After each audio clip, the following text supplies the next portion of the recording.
Lesson 8.2, we were graphing hyperbolas, the difference between these and general rational functions. In the hyperbolas, our denominator had degree 1. So we were just dividing by x plus or minus some number, and we would have one vertical asymptote. Right now, we're taking a look at a rational function. Okay, it's not really a polynomial function. This is my bad. It's a rational function. And you've got a polynomial in the numerator and a polynomial in the denominator.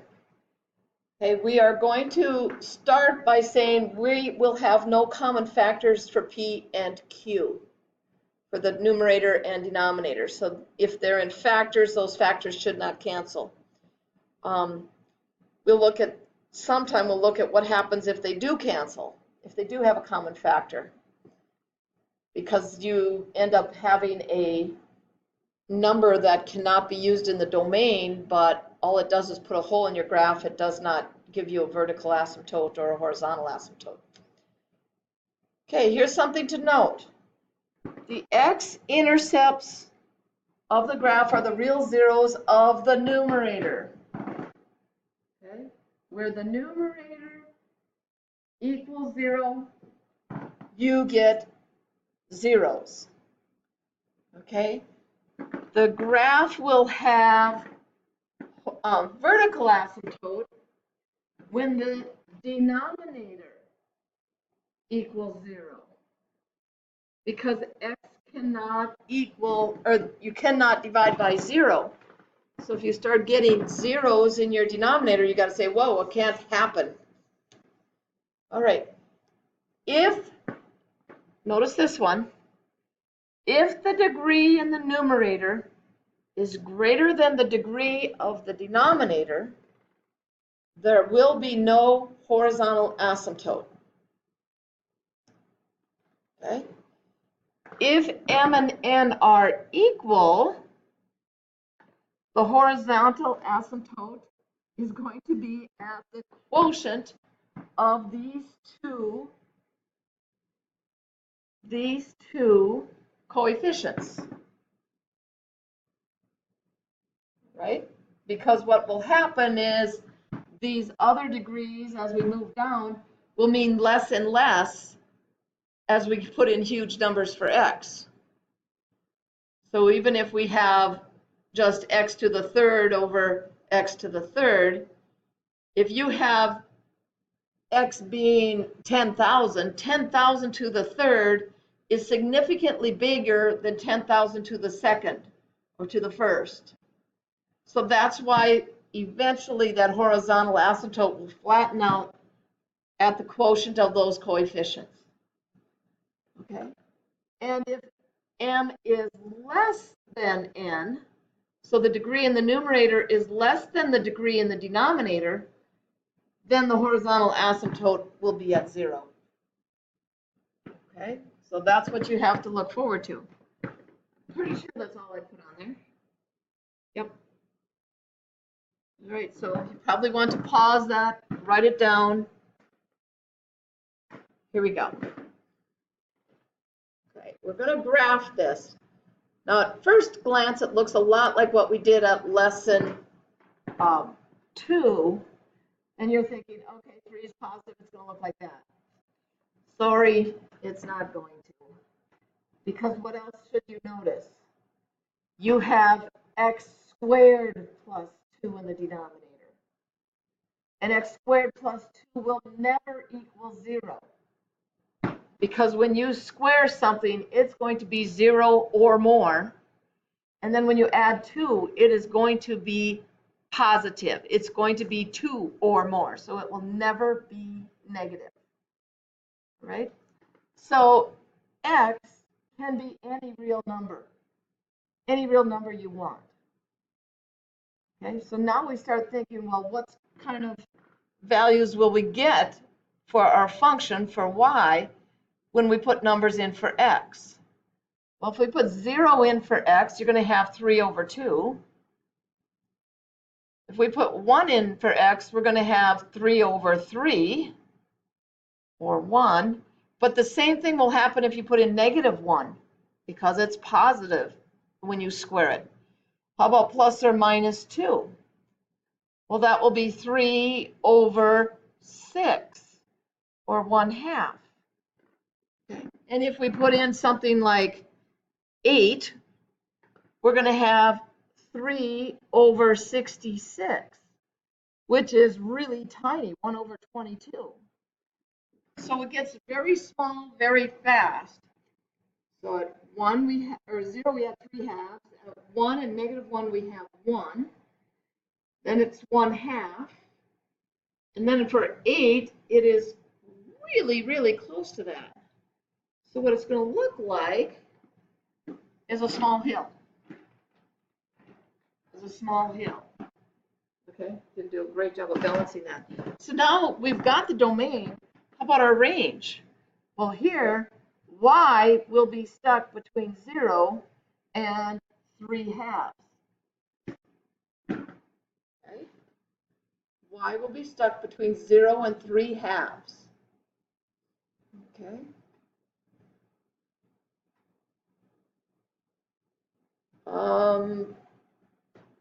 Go ahead and try it on Desmos. But that's a first look at that.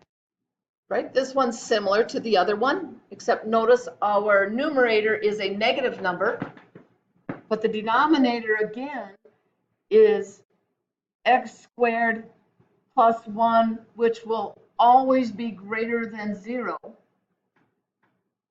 Same reason, when you square something, it's 0 or more, and then when you add 1, it's going to be 1 or more. Okay? The -3, I think, is going to flip it. Let's try some values. Okay. If we put in 0, we're going to have -3 over 1.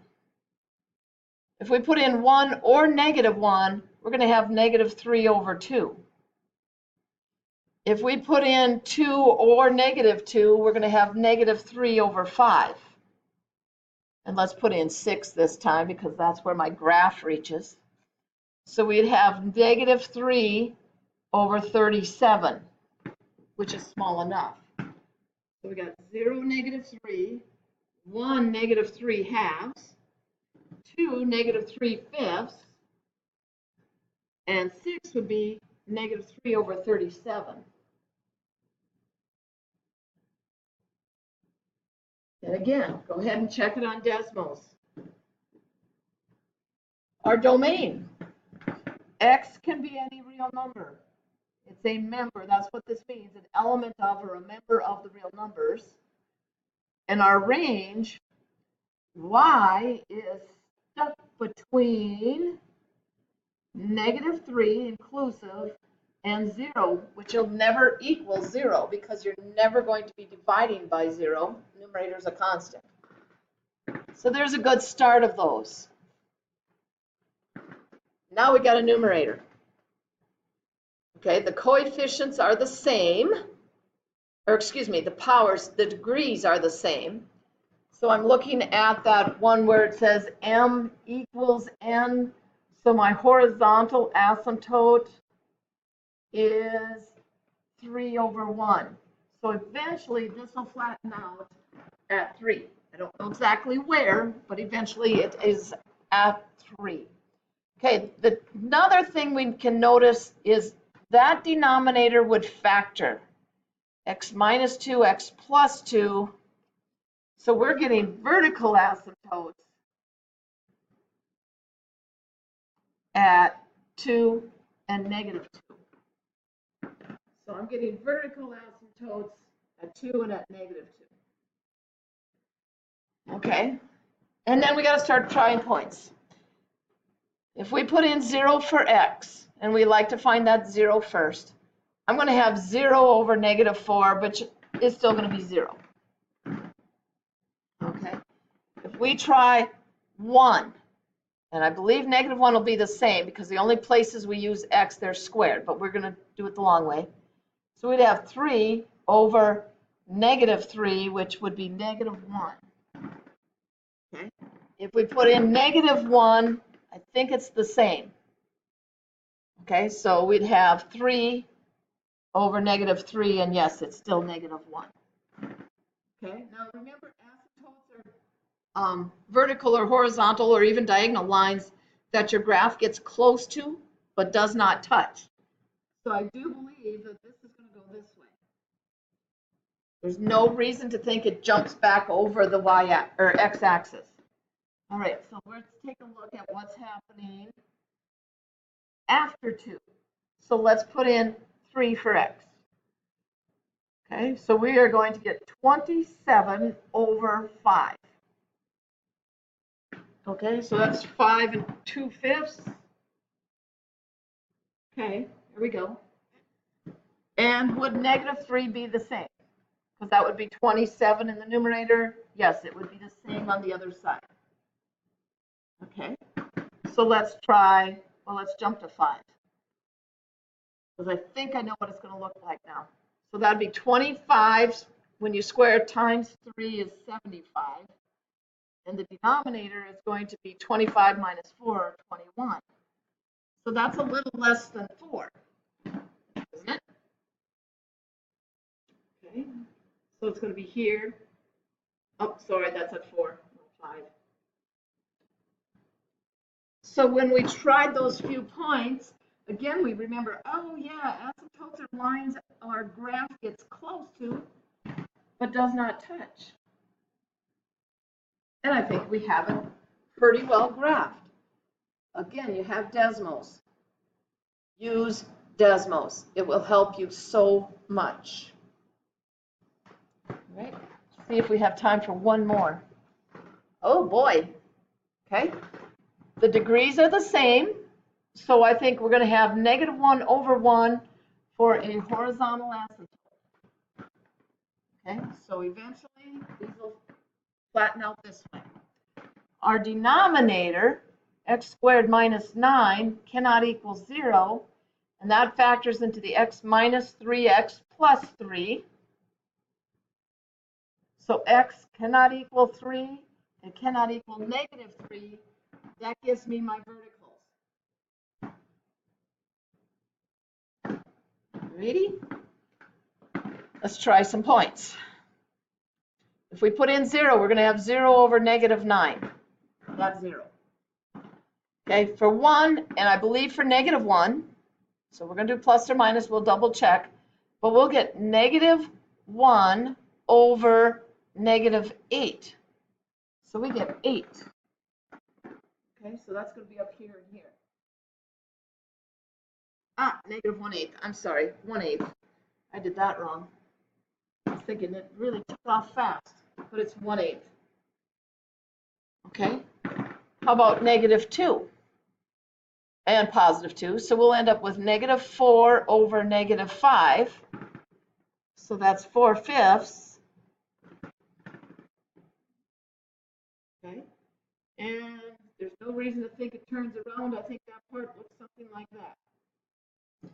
So what happens when we get past the asymptotes? Let's look at 4, and I believe -4 will be the same.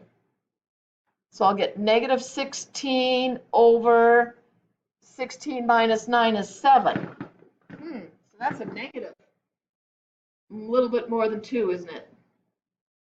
And the other side should be same, shouldn't it? Okay. How about 6? That's where our graph goes to. So we'd have -36 over 36 minus 9, I think, is 27. So that's -4/3, isn't it? -1 1/3. And again, there's no reason to think that that's going to jump anywhere because we've used our x's and we've gotten there. All right, something that I need to mention. The asymptotes, the horizontal asymptote does not change stuff in the middle. It's just for the extremes. Notice what happens when we come to an asymptote. Okay, so I'm going to go blank. So when we come this way, we're at negatives, but what happens when we hit this first vertical asymptote? It jumps